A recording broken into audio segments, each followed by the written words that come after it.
आजकल आपने बहुत सारे लोगों को कहते सुना होगा कि कोलेस्ट्रॉल बढ़ गया है। डॉक्टर के पास जाते हैं, डॉक्टर कोलेस्ट्रॉल बता देता है, दवाइयाँ लिख देता है। और यदि मैं कहूँ कि 50% लोगों को ये समस्या हो गई है तो ये शायद गलत नहीं होगा।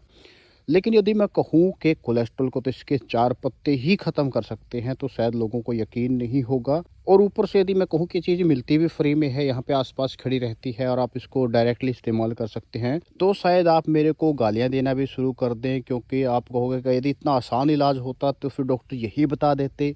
देखिए, डॉक्टर आपको ये नहीं बताएँगे क्योंकि उनकी तो दुकान ही उससे चलती है। देखिए, कोलेस्ट्रॉल क्या होता है? कोलेस्ट्रॉल हमारे ब्लड में मौजूद एक केमिकल होता है जिसको हम हार्मोन भी बोल सकते हैं।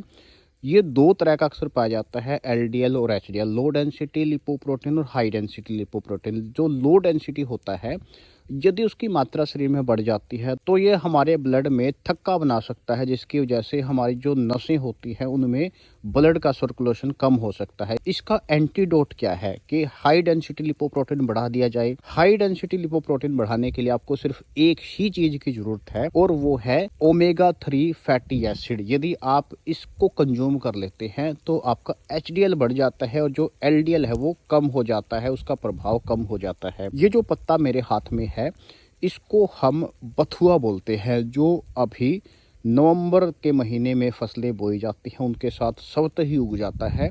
इसको एक घास की तरह माना जाता है, लेकिन विदेशों में इसकी खेती भी की जाती है, लेकिन हमारे यहाँ पे ये उगता है, इसको घास माना जाता है।